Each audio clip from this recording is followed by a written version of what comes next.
Ikaze mwe muteze amatwi Overworld TV Rwanda, murakaza neza mu muryango mugari wa Overworld TV. Mwibuke gusakanda subscribe kugira ngo tujye tubana mu biganiro byacu bya buri munsi duhora tubagezaho. Uyu munsi wa none ushobora kuba atari bwo bwa mbere unyumvise mu matwi yawe.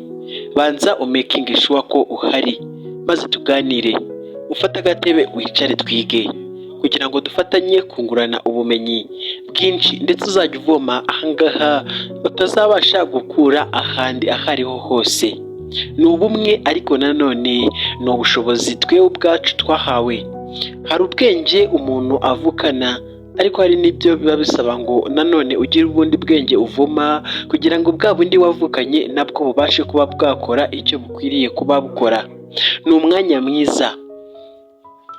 Hari abantu benshi uzagenda muhura ndetse wenda bagufate nk'umuntu udashobotse, bagutesha agaciro, ndetse kandi wenda mu gihe bari guha ijambo abandi bantu wowe ubone batakwitayeho. Uzatangira kwibaza uti mbese kandi kubera iki njyewe batambajije? Ugomba kuzirikana ko wowe ubwawe hari aho ugomba kugira agaciro kawe, ariko aho ngaho ubwo nyine wenda ntakahagaragaye. Ese ntuzi neza ko hari aho zahabu igira agaciro? Tekereza neza, uramutse ufite zahabu hanyuma ukayijyana mu bahinzi ndetse badasobanukiwe ibyayo, bashobora kuzayifata hanyuma bakayifashisha muri ya mabuye atatu batekaho, ariko nubasha kuyishyira abazi agaciro kayo uzayigurisha amadolari. Reka abo ngabo badasobanukiwe agaciro kawe, ni ikibazo cy'igihe gusa cyonyine. Kwigwa wibabariza umutima ndetse utekereza impamvu utahawe ako gaciro, wikwigwa ubyirukaho cyangwa wenda ngo ubyegereze umutima ko hari urwango bari bagufitiye, ahubwo agaciro baguhaye niko kanganaga n'uburyo batekereza. Bihorere rwose. Hari umunsi kandi nanone uzagira ahantu ukabona urubashywe ku rwego rwo hejuru. Icyo ni igihe cyo kwitonda cyane, kubera ko biba bishobora no kukwangiriza mu buryo utari witeze. Zirikana ko aho ngaho wahawe agaciro, cyangwa se ya mashyi yose bagukomeye, ibyo biganza byagukomeye amashyi ni nabyo bishobora gukora ku munwa biguhereza induru mu gihe waba witwaye uko utari. Zirikana kandi ko iyo wahawe agaciro cyangwa se isi ikagushyira hejuru, haba hasigaye ikindi gihe noneho cyo kuba ushobora guseba. Niyo mpamvu utagomba kwishyira hejuru cyangwa ngo wenda ugire abandi bantu uhutaza bitewe n'icyo uri cyo. Nubona kandi utangiye gutera intambwe ijya imbere, ntukirate kuri ba bandi wahiseho, kuko wenda icyo ni igihe cyawe cyo kwigaragaza. Abakire bose bari mu isi ntabwo ari ukubera ko aribo bakoresheje imbaraga nyinshi gusumba abandi bose. Hari abo uzi bagiye bakora ndetse bikanga, kandi mu by'ukuri ari ukuvuga ko nta kintu na kimwe batigeze bakora mu byo bagombaga gukora byose, ariko biranga. Hari n'abandi kandi babijemo nyuma bihita bikunda. Ntabwo ugomba gucira urubanza cyangwa ngo ugirire ishyari wa wundi wabigerageje hanyuma bigahita bikunda, kuko buri muntu wese agira amahirwe ye. Uwo nguwo ashobora kubizamo agahita atsinda, kandi wenda wowe nubigerageza inshuro 15 aribwo bizashoboka. Komeza ugerageze, ariko nanone ntukinginge ibintu kandi ubona ko nta cyizere na kimwe cy'uko bizakunda. Ibyo ngibyo bireke rwose, kuko ntabwo urushobora byose wenda ngo tuvuge ko ibyo ngibyo hari igihe uzategeka hanyuma bigahinduka. Iyaturireho amagambo meza, hanyuma wenda uvuge uti njyewe ngomba kugera hari ahantu uko byagenda kose. Hari ubwenge bwitwa subconscious mind.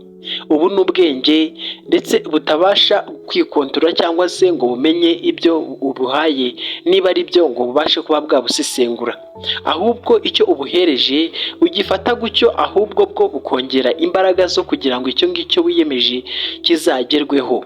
Wenda niba watekereje ko uzaba umukene, ubwo nyine subconscious mind yawe n'ubundi izakora uko ishoboye kugira ngo uhere muri ubwo bukene nyine wifuje. Ariko niwita ku magambo meza ndetse nawe ukibwira amagambo meza y'ingenzi ndetse yuzuye imbaraga n'agaciro, ukumva ko ibyo byose wifuza uzabigeraho, uzaba success, kandi ntabwo uzamenya uburyo byagenze. Jya ugerageza ugenzure ndetse intambwe zawe utera urebe aho ugeze. hanyuma ubyishimire, kuko hari benshi nanone bifuza kuba wagera aho ngaho wowe wageze, ndetse babona nta n'icyizere cyo kuzahagera, ndetse bumva ko igihe bazahagera bazishima rwose. Hanyuma wowe niba uhari rero ugomba kwishimira ibyo ngibyo ufite, kuko abantu benshi basigaye birirwa bahiga amafaranga ndetse n'ubutunzi bakabura igihe cy'ibyishimo. Ese ntuzi icyo Bibiliya ibivugaho? Iravuga ngo nta kindi kintu bimariye umukire usibye kureba ibyo yakoreye n'amaso ye gusa akabitumbira, hanyuma bikaza kuribwa n'abandi, hanyuma nyine agapfa. Niyo mpamvu nkubwira ngo iga kwishimira bikeya ufite, kuko ari nabwo ushobora kuzabyongera, kandi wenda kuko wabonye ko hari kuvamo umusaruro.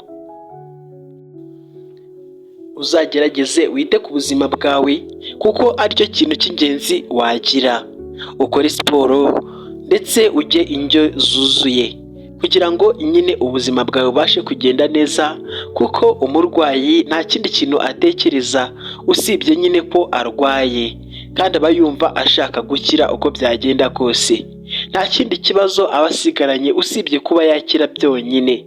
Ushobora kuba ufite imodoka yawe aka kanya, cyangwa wenda ufite ihene, cyangwa ufite ikindi kintu runaka. Ibyo ngibyo ni ibintu ugomba kwitaho nyuma y'uko wise ku buzima bwawe, kuko nubirutisha ubuzima bwawe kenshi uzabibura. Yaba ari umukobwa ukunda cyangwa se umusore ukunda, uwo nguwo uzamubura mu gihe utazaba witaye ku buzima bwawe, kandi nicyo gihembo waha umuryango wawe ukanezerwa, kuko icyo ubagomba ni ugukomeza kukubona uri muzima kandi ubahereza buri kimwe. Mu gihe rero uzaba utakiriho, ibyo rwose waruhiye bizaba ari iby'ubusa, kandi nawe nta byishimo uzabigiramo. Ubuzima tubamo ni ubuzima bwo kwicuza, ariko ibyo ngibyo biba ku muntu wakuze ndetse atigenzuye ngo amenye ubuzima agomba kubamo uko bwagakwiye kuba bwubakitse.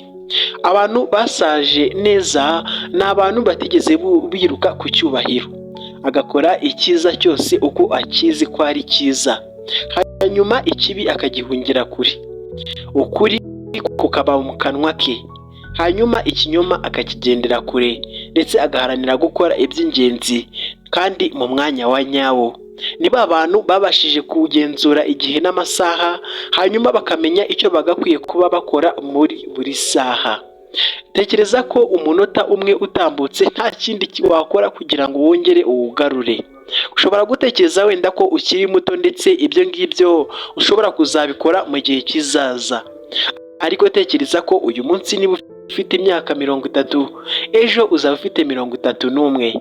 Fata imyaka yawe wibuke ko mu mwaka utaha hazaba hiyongeyeho undi mwaka. Niba hari uwigeze akubeshya akubwira ngo abantu bafite imyaka mitoya ntago bigera bakira cyangwa se ngo bikunde, kubera ko wenda umutekano w'ibyo baba baragezeho ushobora kuba warangirijwe cyangwa se ari muke, abo barakubeshya kandi ugomba kubagendera kure. Tekereza ko hari abo usumba wowe ubwawe kandi bageze ku iterambere ndetse rihambaye, kandi utekereze ko nanone hari abo nanone wowe usumba nanone bashobora kuba barageze ku ntsinzi itangaje, aribyo nari maze kukubwira. Ugomba guhindura ibitekerezo.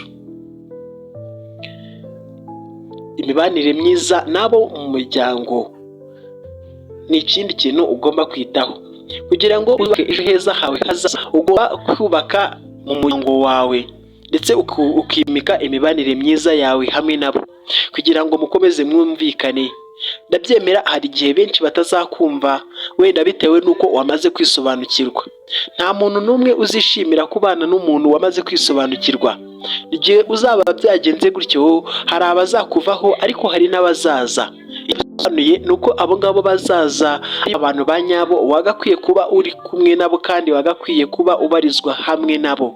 Abo ntukazigere ubyicuza rwose. Uzazirikane kandi ko kugira ngo ube umukire mu gihe nanone ubyifuza, biragusaba kuva iwanyu, hanyuma ugatangira gutekereza uburyo wazubaka umuryango mugari hafi cyangwa se udafitanye isano n'umuryango w'iwanyu, kuko uwo muryango w'iwanyu wari uwaswo. hanyuma nawe ugomba gufunda umuryango wawe kandi n'inshuti n'abavandimwe, kuko icyaro wowe wavukiyemo ntabwo aribo bazakomeza kuba inshuti zawe. Abo ntabwo ari muri generation yawe cyangwa mu rungano rumwe wowe nawe ubwabo muri kumwe. Ugomba gutekereza inshuro ebyiri mbere y'uko ugira ikintu cyose ukora. Icyo ubona cyo kunenga uzakinengere ahantu hanyaho hakwiriye. Hari ibyo utazemeranyaho n'abandi, ugafata imyanzuro yawe ndetse uko ubyumva. Bigusaba gufata ibyemezo bikakaye kandi ukamenya gufata imyanzuro. Hari abenshi mutazahuza ndetse ngo wenda mwungurane ibitekerezo uko wabishakaga, cyangwa ngo wenda baguhereze inama wifuzaga. Ni nayo mpamvu uba ugomba kwemera wowe ibyemezo wowe ufata ubwawe, ukazirikana ko ibyo ngibyo ndetse n'abantu bahinduka kandi rwose ibyo ngibyo utagomba kubyibeshyaho habe na gato. Abazagucira imanza wenda ko ibyo wakoze bitari ngombwa, abo ntibazabura. Bizabe imanza wowe urebera hakurya, hanyuma uzitegereze kandi ntizizagutungure. Nshimiye wowe wafashe umwanya wawe hanyuma ukadukurikira muri iki kiganiro, kandi nizeye ko wungutse byinshi. Mukomeze mugire ibihe byiza kandi Imana ibarinde, ibahe mu mugisha mwinshi utagabanije. Mukomeze kugira ibihe byiza. Njye mwari kumwe nitwa Tomasi. Bye.